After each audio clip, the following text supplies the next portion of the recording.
Programang ito ay rated SPG. Striktong patnubay at gabay ng magulang ang kailangan. Maaaring may masiselang tema, lengguwahe, karahasan, sexual, horror o droga na hindi angkop sa mga bata. May pasabog na magaganap sa Apex. Alamin natin. Welcome back sa aking channel. Mga kaganapan sa abot kamay na pangarap. Napaka-intense nga ng mga kaganapan sa abot kamay na pangarap. Nakataka si Moira sa mga kapulisan. Dumating ang mga tauhan ni Moira na maglalabas sana kay Moira sa ibang bansa. Ngunit nagbago na ang isip ni Moira. Gigil na gigil si Moira sa mga taong gustong nagpakulong sa kanya, ang pamilya Tanyag. Nagpasya si Moira na baguhin na lahat ng plano niya at kinakailangan raw ni Moira ng private army para sa panibago niyang plano na makapaghiganti sa pamilya Tanyag. Kinita na ni Moira ang private army na tutulong sa kanya para sugurin at pahirapan ang lahat ng taong pilit siyang pinapabagsak, lalong-lalo na ang pamilya Tanyag. Nagplano agad sila sa mga gagawin nila. Gusto ni Moira na pahirapan muna ang pamilya Tanyag, pagtapos pahirapan ay sa kanila ito papatayin. Handang-handa na nga lahat ng tauhan ni Moira. Nagpadagdag pa si Moira ng mga tauhan dahil isang buong Apex Hospital ang kailangan nilang sugurin. Wala naman raw problema sa kanila dahil marami pa raw silang ibang mga tauhan na pwedeng tumulong sa kanila. Nilabas na nila ang mapa ng Apex at nagplano na sila kung ano ang gagawin nila. Sinabi ni Moira na kailangang makapaghiganti siya sa lahat, kaya kailangan ay hindi sila pumalpak sa plano nila. Naisip nila na i-hijack ang ambulansya ng Apex, nang sa ganon ay magamit nila ito papunta sa Apex. Magpapanggap silang lahat na pasyente ng Apex para papasukin sila sa loob ng Apex, para hindi magtaka lahat ng tao sa loob ng Apex. Samantala, nag-umpisa na sila sa mga plano nila. Nagtagumpay sila na i-hijack ang ambulansya ng Apex, kaya nagamit nila ito para sa pagpasok nilang lahat sa loob ng Apex. Sa Apex, pagod naman ang lahat dahil sa dami ng pasyenteng pumapasok sa kanila ngayon. Isa pa ay sobra-sobra raw ang mga stocks na dumating sa kanila ngayon, kaya naging busy talaga silang lahat. Habang si Annalyn ay nag-aalala pa rin dahil sa pagtakas ni Moira sa mga pulis. Naisip ni Annalyn na baka kinontak na ulit ni Moira ang anak niyang si Zoe. Sa kondo ni Zoe, nalaman ni Zoe na nakatakas ulit ang mami niyang si Moira.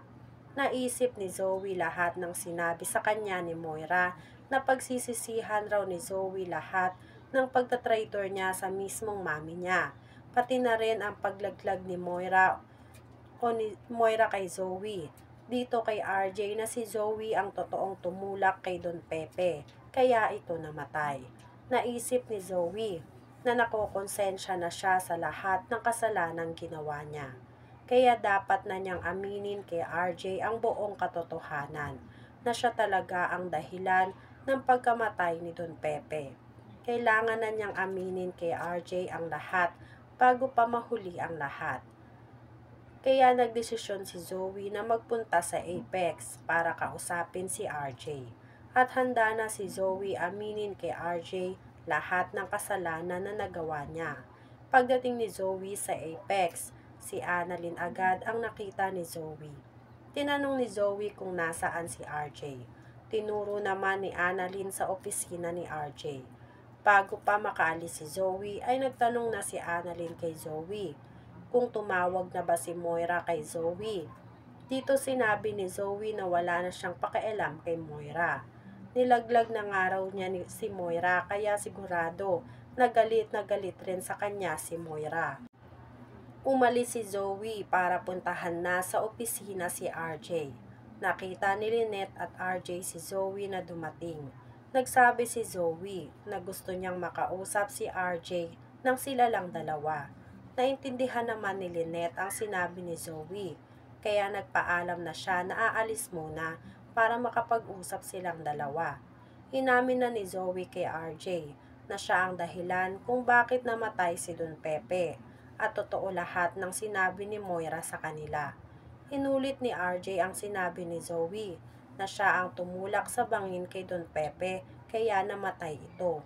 Sinabi ni Zoe na oo at hindi raw niya sinasadya na gawin yun kay Don Pepe. Sa katunayan nga raw ay itatakas na sana ni Zoe si Don Pepe kay Moira. Ang kaso nga raw ay niloko raw siya ni Don Pepe kaya nagtalo silang dalawa at naghigitan. Kaya aksidenteng nalaglag si Don Pepe sa bangin. Habang nag-uusap si Zoe at RJ, nakarinig sila ng sigawan sa labas ng opisina ni RJ. Nagkakagulo na sa labas habang inaamin ni Zoe ang kasalanang nagawa niya. Napahinto sila sa pag-uusap nila kahit galit na galit si RJ kay Zoe. Sinugod na pala sila ng mga armadong lalaki na nagpanggap na pasyente sa Apex at hostage lahat ng tao sa Apex, kabilang na ang nurse at doctors.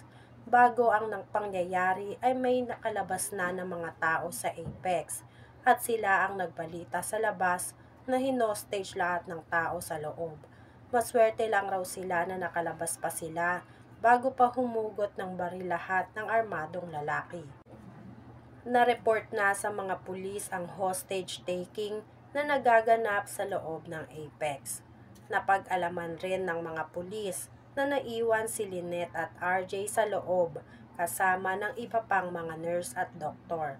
Mabuti na lang rin at umalis si Annalyn nung araw na yon para puntahan ang nakita nilang post na andun mismo si Moira sa isang restaurant. Hindi nasamahan ni Doc Kim si Annalyn kaya naiwan rin si Doc Kim sa loob ng Apex Hospital.